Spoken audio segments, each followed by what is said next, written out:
Hello बच्चों, good morning. आज का हमारा नया लेक्चर है प्रकाश में पृष्ठों द्वारा प्रकाश का अपवर्तन, और इसमें हम अध्ययन करेंगे गोलीय पृष्ठ पर प्रकाश का अपवर्तन के और लेंस के बारे में डिस्कस करेंगे इस चैप्टर में। तो ये चैप्टर हमारा गोलीय पृष्ठों पर प्रकाश का अपवर्तन, refraction of light at spherical surfaces और लेंस, इसके बारे में डिस्कस करेंगे। सबसे पहले मैं आपको इसमें हम जब दूरियां नापते हैं उसके चिन्ह परिपाटी क्या होती है, पहले थोड़ा सा उसके बारे में डिस्कस करें। ठीक है, एक इसमें होती है प्रकाशिक अक्ष। जैसे आप अक्ष वाई अक्ष में हम दूरियां नापते हैं, सेम वही प्रोसीजर इसमें है। तो हम प्रकाश की किरण हमेशा देखेंगे कि प्रकाश की किरण हमेशा बाएं से दाईं ओर डाली जाएगी। प्रकाश की किरण बाएं से दाईं ओर के लिए होगी। पहली बात तो ये ध्यान रखना, ठीक है। दूसरा, क्या हम जितनी भी दूरियां नापेंगे वो प्रकाशिक केंद्र से हम नापेंगे। ये हमारा प्रकाशिक केंद्र है या ध्रुव है, ध्रुव या प्रकाशिक केंद्र से हम नापते हैं। पृष्ठ के लिए ध्रुव होता है और लेंस के लिए प्रकाशिक केंद्र होगा, ठीक है।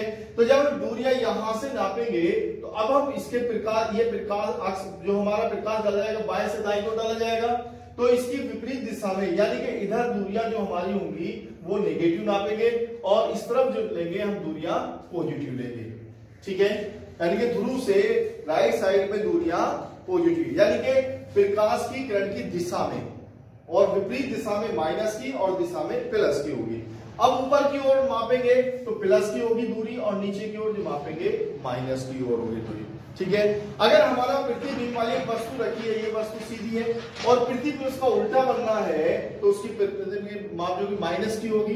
अगर पृथ्वी हमारा वस्तु की ओर बनना है उसे v से लिखते हैं। वस्तु की दूरी को हम किससे लिखते हैं, u से, और पृथ्वी की दूरी को हम लिखते हैं v से लिखते हैं। तो इधर हमारा अगर v का इधर बनना है पृथ्वी, तो v का मान प्लस का होगा, और इधर बनना है तो v का मान माइनस का होगा। वस्तु हमेशा बाईं ओर रखी जाएगी तो u का मान हमेशा माइनस का होगा। ओके, ये हमारी चिन्ह परिपाटी है, ठीक है। अब हम डिस्कस करते हैं कि गोलीय उत्तल पृष्ठ और अवतल पृष्ठ, यानी कि दो पृष्ठों के लिए हम ये डिस्कस करेंगे, ठीक है। एक पृष्ठ के लिए मैंने नोट्स में दिया है और दूसरे को मैं समझा रहा हूं, उसी के अकॉर्डिंग आप करेंगे इसमें, ठीक है। अब देखिए, पहले हम लेते हैं गोलीय उत्तल पृष्ठ पर अपवर्तन का सूत्र। गोलीय उत्तल पृष्ठ के लिए, उत्तल पृष्ठ के लिए अपवर्तन का सूत्र, अपवर्तन का सूत्र हम डिस्कस करेंगे, इसके बारे में, ठीक है। बहुत सिंपल है, कोई मुश्किल नहीं है इसमें। हमें निकालना अपवर्तन का सूत्र, यानी कि अपवर्तनांक का फार्मूला। अपवर्तनांक होता है हमारा स्नेल के नियम अनुसार के n बराबर साइन आई बटे साइन आर। तो हमें आपतन कोण की जरूरत आई की पड़ेगी और आर की जरूरत पड़ेगी, हम वो डिस्कस करेंगे, इसमें निकालेंगे। तो पहले हम यहां पर चित्र बनाते हैं, हमारा क्या है कैसे है, ठीक है। हमने लिया एक गोलीय उत्तल पृष्ठ है हमारा, ये S P S dash, S ये इसका ध्रुव हो गया, पी मध्य बिंदु होता है, और ये हो गया एस डैश, ये गोलीय उत्तल पृष्ठ है। अब ये गोलीय उत्तल पृष्ठ जो है ये दो माध्यमों को पृथक करता है, एक माध्यम इधर और एक माध्यम इधर है हमारा, ठीक है। ये माध्यम, इस माध्यम का अपवर्तनांक माध्यम हमने लिया ये 1 और इसका अपवर्तनांक लिया हमने n1, और इधर माध्यम लिया हमने 2, ये माध्यम हमारा 2 है और इसका अपवर्तनांक हमने लिया n2, ठीक है। तो दो माध्यम हो गए, तो ये पृष्ठ दो माध्यम को पृथक कर रहा है, किसको और इसको पृथक कर रहा है। अब ये हमारा गोलीय पृष्ठ है, तो इसका वक्रता केंद्र इधर होगा भाई, इसका ये हो गया वक्रता केंद्र हो गया C, ठीक है। अब इन दोनों को मिलाने वाली रेखा इसकी ये अक्ष कहलाती है, ये हो गई इसकी अक्ष, ओके, ये प्रकाशिक अक्ष कहलाती है। अब हम हमेशा वस्तु को कहां पर रखते हैं, बिंदु वस्तु अक्ष पर रखिए O, ये हमने बिंदु वस्तु मान लिया, ठीक है।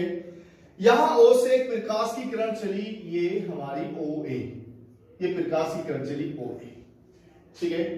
अब चूंकि ये माध्यम चेंज हो रहा है, ये माध्यम हमारा विरल है और ये वाला माध्यम हमारा सघन है। जब विरल से सघन में जाएगी तो अभिलंब की ओर झुक जाएगी। अब अभिलंब क्या है, अभिलंब होता है, हमेशा आप जानते हैं कि हमारा अगर गोलीय सरफेस है तो अभिलंब जो होता है हमारा उसकी वक्रता त्रिज्या होती है, यानी कि इसको मिला देंगे हम, यहां से ये हमारा अभिलंब हो गया CAN, ये अभिलंब हो गया। तो अब इसका मार्ग होना चाहिए ये, लेकिन अभिलंब की ओर झुक जाएगी तो ये थोड़ा सा झुकते हुए इधर को जाएगी, ऐसे ये AB दिशा में जाएगी। ये हमारा आपतन कोण हो गया I और ये हो गया अपवर्तन कोण R। ठीक है, अब ये वाली किरण हमारी ये ऐसे जाएगी तो अक्ष को मिलेगी नहीं कहीं भी। जब ये अक्ष को नहीं मिलेगी तो इसका मतलब अक्ष पर प्रतिबिंब नहीं बनेगा। तो हम क्या करेंगे, इसको पीछे हटा देंगे, पीछे हटाने पर मिलेगी। जब हम इसको पीछे हटाएंगे तो पीछे हटाने पर ये यहां पीछे हटाने पर इस बिंदु पर मिलती है I पर। तो यहां IO का आभासी प्रतिबिंब होगा। I जो है हमारा, ये IO का आभासी प्रतिबिंब होगा। ओके, ठीक है, I हमारा O का आभासी प्रतिबिंब होगा ये हमारा।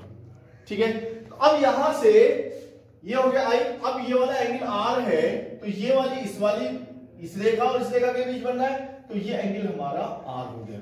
ओके, हमने मान लिया एंगल अल्फा, ये एंगल मान लिया बीटा और ये एंगल मान लिया हमने गामा। ठीक है, यहां से मैं इस पर लंब गिरा दूं, ये लंब डाल दिया मैंने, ये लंब डाल दिया N, ये इसकी ऊंचाई हो गई H। ठीक है, अब यहां ये हमारे I और R ये एंगल बहुत छोटे होंगे, क्योंकि हमारे ये एंगल बहुत छोटे हैं, यानी कि ये इसके बिल्कुल नजदीक, ये इसके लगभग करीब है, तो एंगल हमारे छोटे हो जाएंगे और ये हमारा MB इस पर लगभग P पर ही होगा। अब यहां से इसकी दूरी ये हो गई U, ये वाली दूरी ये हो गई V, प्रतिबिंब की दूरी, और ये होगी हमारी यहां से वक्रता केंद्र की दूरी, वक्रता त्रिज्या R। ये वाली दूरी हमारी माइनस की होगी, ये हमारी माइनस की होगी, और ये हमारी R का मान होगा प्लस का होगा। ये हमारा हो गया फॉर्मूला इस तरह। ठीक है, समझ में आ गया हो गई। अब हम इसका निकालेंगे फॉर्मूला। फॉर्मूला निकालने के लिए हमें N और I की मान चाहिए। ठीक है, I और R के मान चाहिए। तो हम पहले इसके बारे में लिख देंगे जो मैंने अभी बताया। SPS गोलीय अवतल पृष्ठ है जिसका वक्रता केंद्र C और ध्रुव P है। इसकी अक्ष पर एक वस्तु बिंदु O पर रखी है। O से चलने वाली किरण OA, ठीक है, अपवर्तन के बाद AB दिशा में जाती है, जो अभिलंब की ओर झुक जाती है। CAN ये अभिलंब है। ये हमारा I आपतन कोण हो गया और ये R अपवर्तन कोण हो गया, जो पीछे बढ़ाने पर बिंदु I पर मिलती है। अतः I होगा इसका आभासी प्रतिबिंब होगा। A से इस पर लंब डाल दिया, AM बराबर H के बराबर लंब हो गया। मान लिया OA, IA और CA अक्ष के साथ अल्फा, बीटा और गामा कोण बनाती हैं। माना PO बराबर U, PI बराबर V और PM बराबर हमारा R हो गया। ठीक है, ये हम इसके बारे में लिख देंगे। ठीक है, अब हम निकालेंगे I और R से। पहले हम त्रिभुज लेंगे OAC, त्रिभुज OAC में। अब आप देख रहे हैं I, ये वाला हमारा त्रिभुज है OAC, इस वाले त्रिभुज की हम बात कर रहे हैं। ठीक है, ये I इसका बहिष्कोण हो गया। ठीक है, जब एंगल I बहिष्कोण है तो बहिष्कोण हमारा शेष दो एंगलों के योग के बराबर होता है। जो आंतरिक एंगल होते हैं उनके योग के बराबर, I जो है अल्फा प्लस बीटा गामा के बराबर हो गया। यानी कि I जो है हमारा एंगल I इसमें बहिष्कोण है, बहिष्कोण है।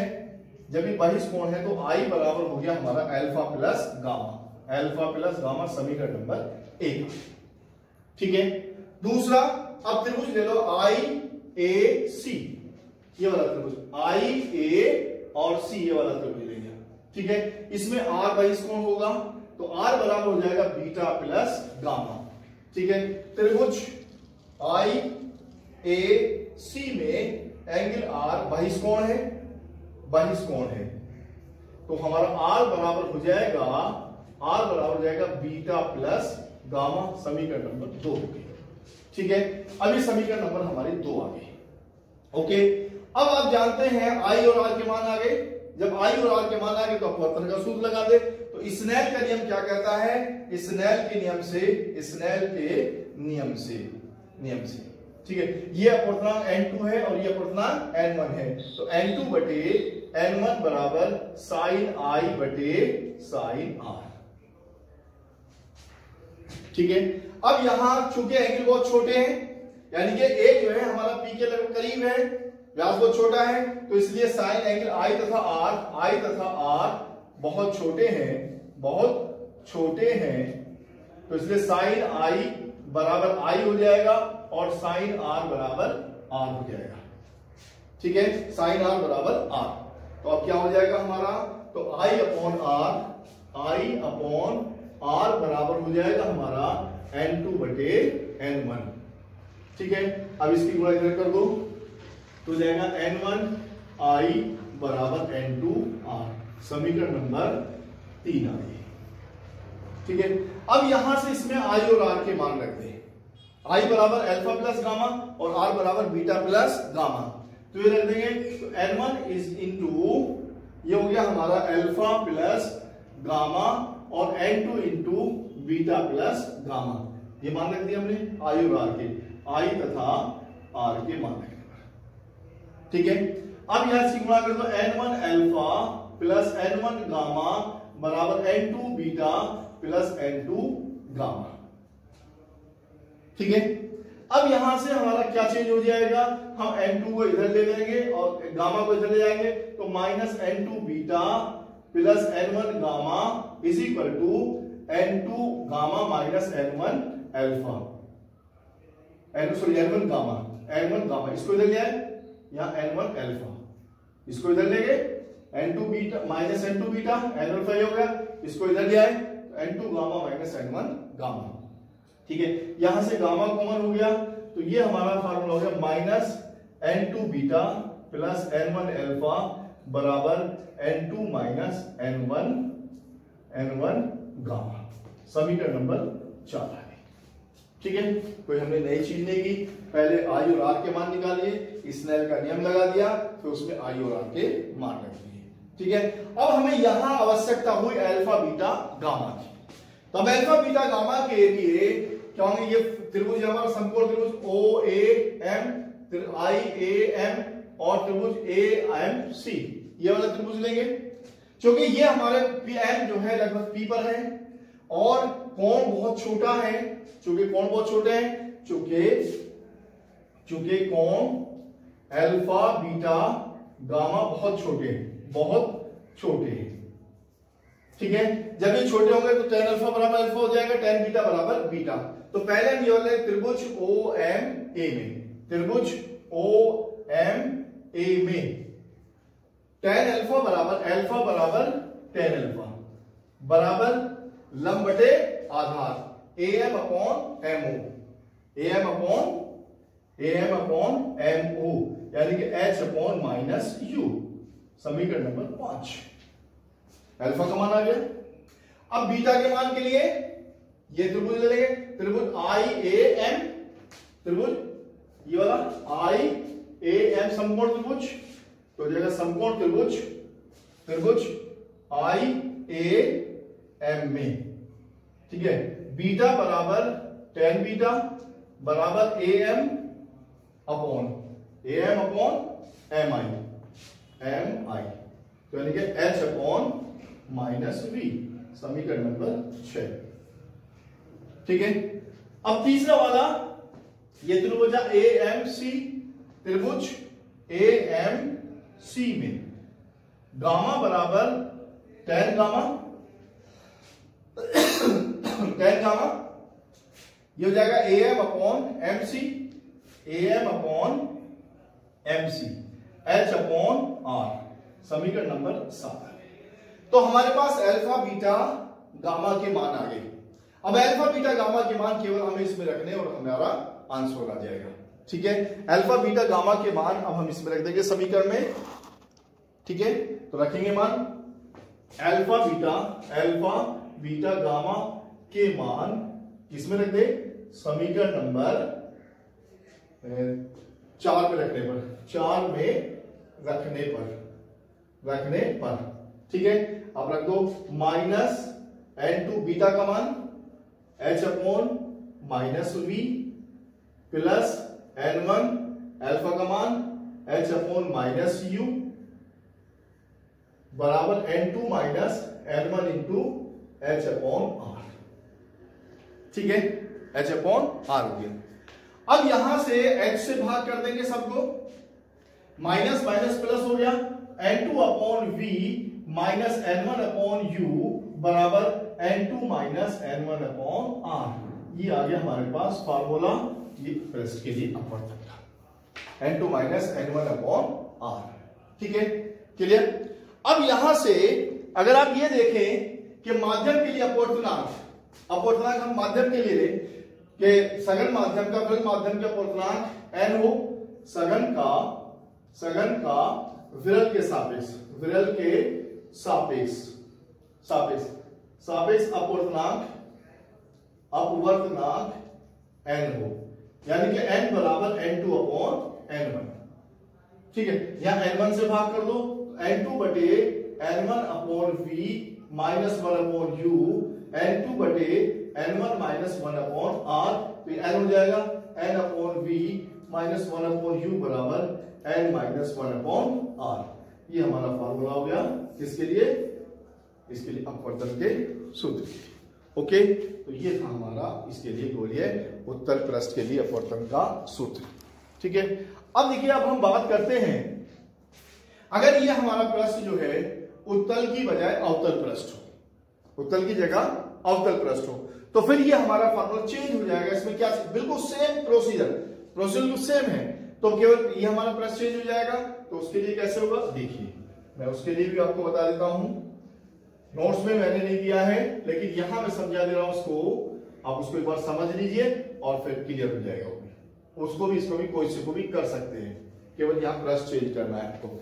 ठीक है, अब देखिए यहां पर ये गोलीय हमारा अवतल पृष्ठ है, गोलीय अवतल पृष्ठ, SP/S चेंज हो गया। अब यह SP/S ये दोनों माध्यम को पृथक करता है, ये माध्यम n1 और ये माध्यम n2 है। ओके, यहां इसका वक्रता केंद्र होगा C, वक्रता केंद्र C हो गया इसका। ठीक है, अब यहां से ये होगी दूरी, यहां से r हो जाती है इसकी। यहां एक बिंदु वस्तु रखी है ऊपर बिंदु वस्तु रखी है, कोई बिंदु वस्तु ये ऊपर रखी है। O से प्रकाश की किरण चली है OA, अपवर्तन होगा, अभिलंब खींच लेते हैं, ये हो गया अभिलंब CAN, तो ये अभिलंब की ओर झुक जाएगी, अभिलंब की ओर झुक जाती है, यानी कि ये इधर को जाती है। ठीक है, इसको थोड़ा सा ऐसे ले लेते हैं, इसको थोड़ा दूर ले लेते हैं यहां पर। ठीक है, तो ये अभिलंब की ओर झुक जाएगी, आगे तो मिलेगी नहीं, पीछे बढ़ाने पर बिंदु I पर मिलती है, O ये I पर मिलेगी। ठीक है, ये हमारा आपतन कोण हो गया अभिलंब के साथ में I, और ये अपवर्तन कोण हो गया R। ठीक है, अब ये वाली भुजा और ये वाली भुजा दोनों, एक ये वाली है, सॉरी ये वाली और ये मिली है, तो ये हमारा कोण हो गया R।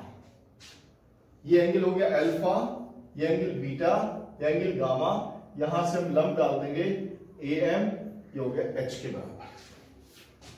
ठीक है, क्लियर। ये हमारा हो गया CAN अभिलंब हो गया, और ये इसकी दिशा हो गई AB दिशा में किरण जाती है, CN अभिलंब हो गया। ठीक है, क्लियर। अब यहां से ये वाली दूरी I की ध्रुव से ये होगी हमारी V, और ये वाली दूरी हमारी हो गई U। क्लियर। अब यहां कंडीशन चेंज हो जाएगी, त्रिभुज हम ये वाला लेंगे OAC, त्रिभुज OAC वही हमने लिया है। अब यहां गामा बहिष्कोण है, तो यहां इसकी जगह हो जाएगा गामा बहिष्कोण हो जाएगा। ठीक है, तो गामा बराबर हो जाएगा हमारा, गामा बराबर अल्फा प्लस आई, तो यहां गामा इज इक्वल टू हो जाएगा हमारा अल्फा प्लस आई के बराबर हो जाएगा। ठीक है, दूसरे के लिए IAC के लिए गामा बराबर हो जाएगा बीटा प्लस आर, तो यहां हो जाएगा गामा बराबर हो जाएगा बीटा प्लस आर, ये गामा बराबर बीटा प्लस आर हो गया। ठीक है, अब यहां I बराबर हो जाएगा गामा माइनस अल्फा, तो यहां से हमें मिलेगा I बराबर गामा माइनस अल्फा, और यहां से मिलेगा हमें R बराबर गामा माइनस बीटा। ये हो गई समीकरण नंबर 1 और ये समीकरण नंबर 2 हो गई। तो वहां गामा प्लस अल्फा था और यहां गामा माइनस अल्फा हो गया और गामा माइनस बीटा हो गया। फिर वही फॉर्मूला स्नेल का नियम लगाएंगे, n2/n1 बराबर साइन आई बटे साइन आर। छोटे हैं साइन आई के साइन आर के बराबर हो जाएगा। ओके, तो यहाँ आई अपॉन आर n2 बटे n1, तो n1 आई बराबर n2 आर। यहां लिख देंगे gamma minus alpha, gamma minus alpha, I का मान गामा माइनस अल्फा, इसका मान गामा माइनस बीटा। ठीक है, अब गुणा कर देंगे n1 minus gamma minus alpha. ठीक है, तो हो जाएगा n1 gamma minus n1 alpha, n1 alpha ये जाएगा। ठीक है, और यहां हो जाएगा n2 beta n2 gamma minus n2 beta minus हो जाएगा। ठीक है, अब यहां से इसको इधर ले जाएंगे तो plus n2 beta minus n1 alpha, और ये हो जाएगा माइनस n2 बीटा और plus n1 gamma, minus n2 gamma और माइनस n1 गामा हो जाएगा। ठीक है, ये n1 गामा इधर आ जाएगा, बस ये फर्क हो जाएगा। ये हमारा माइनस प्लस हो जाएगा और ये हमारा माइनस हो जाएगा और ये n2 माइनस n1 गामा। ठीक है, अब इसमें मैंने क्या करना, फिर वही अल्फा बीटा गामा निकालने हैं। tan अल्फा बराबर हो जाएगा h upon u minus u की जगह, और बीटा बराबर tan बीटा बराबर हो जाएगा h अपॉन माइनस v, और tan गामा बराबर h अपॉन माइनस r। तो यहां प्लस की जगह माइनस r हो जाएगा। ठीक है, यहां तक समझ में आ गया। उसके बाद में अब वहां नेट कंडीशन क्या चेंज हो जाएगी हमारी, अब यहां पर मान रख देंगे, तो ये हमारा प्लस है। ठीक है, ये हमारा हो जाएगा, यहां पर हमारा माइनस है। ठीक है, ये हमारा हो जाएगा, ये हमारा माइनस आ जाएगा। ठीक है, अब यहां माइनस एस से भाग दे देंगे। जब माइनस एस से भाग देंगे तो माइनस प्लस हो जाएगा, एक माइनस प्लस हो जाएगा और माइनस प्लस कट जाएगा ऐसे, तो हो जाएगा n2 upon v minus n1 upon u बराबर n2 minus n1 upon r। तो इस तरह हमारा ये फॉर्मूला आ जाएगा। ये उसके लिए जाएगा गोलीय अवतल पृष्ठ के लिए, पहला था अवतल पृष्ठ के लिए और दूसरा हो जाएगा हमारा गोलीय अवतल पृष्ठ के लिए। बिल्कुल सेम तरह का वो हमारा वो है प्रूफ है, उसी से हम इसको ऐसे कर सकते हैं। ओके, नाउ इसके संबंध में कुछ परिभाषाएं। इसका फोकस किसे कहते हैं, फोकस क्या होता है। इसमें दो फोकस होते हैं, एक प्रथम फोकस होता है, एक द्वितीय फोकस होता है। ठीक है, प्रथम फोकस और द्वितीय फोकस हम किसे कहते हैं। लेंस की पहले हम बात करें प्रथम फोकस की। प्रथम फोकस क्या है, लेंस की अक्ष पर पृष्ठ की अक्ष पर स्थित वह बिंदु जिससे चलने वाली किरणें अपवर्तन, जिससे चलने वाली अथवा जिसकी ओर आती हुई प्रतीत होने वाली किरणें अपवर्तन के पश्चात मुख्य अक्ष के समांतर हो जाती है। जैसे ये पृष्ठ है हमारा, यहां से चली प्रकाश की किरणें, ये अपवर्तन के बाद ये समांतर हो जाती है। ठीक है, दूसरा अगर ये हमारा पृष्ठ उत्तल हो तो अवतल हो, सॉरी पृष्ठ ये हमारा अवतल पृष्ठ हो। ठीक है, इसमें ये किरणें इधर से आ रही हैं, ये समांतर हो गई, तो जिस बिंदु की ओर आती हुई प्रतीत होती है, इस बिंदु का प्रतीत हो रही है, तो इसको हम प्रथम फोकस कहते हैं। एफ डैश से इसको हम लिखते हैं। ठीक है, तो क्या डेफिनेशन होगी कि पृष्ठ की अक्ष पर स्थित वह बिंदु जिससे चलने वाली अथवा जिसकी ओर आती हुई प्रतीत होने वाली किरणें अपवर्तन के पश्चात मुख्य अक्ष के समांतर हो जाती है, इसी को हम प्रथम फोकस कहते हैं। और इसके ध्रुव P से फोकस तक की दूरी को प्रथम फोकस दूरी कहते हैं। ध्रुव से फोकस तक की दूरी को प्रथम फोकस दूरी कहते हैं। तो ये हमारी प्रथम मुख्य फोकस। ठीक है, अगर हम उसमें फार्मूले में लगा दें n upon v minus 1 upon u बराबर n माइनस 1 अपॉन r, ये हमारा फार्मूला है। तो आप यहां देखेंगे तो u तो हमारा हो गया f डैश के बराबर और v हो गया हमारा इनफाइनाइट पर, तो n upon infinity minus 1 upon f dash बराबर n माइनस 1 अपॉन r। ठीक, ये 0 हो गया तो हो जाएगा -1/f डैश बराबर n-1/r, f डैश बराबर -r/n-1। ये हो गया हमारा प्रथम फोकस के लिए फार्मूला हो गया। ठीक है, प्रथम मुख्य फोकस के लिए। अब हम बात करते हैं द्वितीय मुख्य फोकस की। द्वितीय मुख्य फोकस क्या होता है? अक्ष पर स्थित वह बिंदु जिससे चलने वाली यानी कि समांतर आने वाली किरणें, ये समांतर आने वाली किरणें जिस बिंदु से होकर जाती है, ठीक है, अवतल में समांतर चलने वाली किरणें जिस बिंदु से आती हुई प्रतीत होती है, जिस बिंदु से आती हुई प्रतीत होती है, वहां था उस बिंदु चलने वाली समांतर हो जाती है। यहां समांतर आने वाली किरणें जिस बिंदु से होकर जाती है अथवा जिससे आती हुई प्रतीत होती है, उसको हम द्वितीय फोकस कहते हैं। द्वितीय फोकस कहते हैं। अब यहां ध्रुव और ध्रुव से द्वितीय फोकस तक की दूरी को द्वितीय फोकस दूरी कहते हैं। ध्रुव से द्वितीय फोकस तक की दूरी को द्वितीय फोकस दूरी कहते हैं। तो ये था हमारा फोकस दूरी के लिए। अब हम निकालें, इसका फार्मूला निकालें। तो फार्मूले के लिए आप जानते हैं फार्मूला ये वाला हमारा है। इसमें हम यहां v इनफाइनाइट पर है, v कहां है? इनफाइनाइट पर, और u इनफाइनाइट पर है और v कहां है? f पर है। तो u रख देंगे हम u बराबर इंफिनिटी और v बराबर f, तो रख देंगे इस मान, तो हो जाएगा n/f -1 इंफिनिटी बराबर n-1/r। ठीक है, यहां से अब ये तो 0 हो जाएगा, n/f is equal to n-1/r, f बराबर हो जाएगा nr/n-1। ये आ जाएगा हमारा द्वितीय फोकस। तो प्रथम फोकस के लिए हमारा फार्मूला क्या था? प्रथम फोकस के लिए हमारा फार्मूला था f डैश अपॉन -r/n-1 और द्वितीय फोकस के लिए nr/n-1।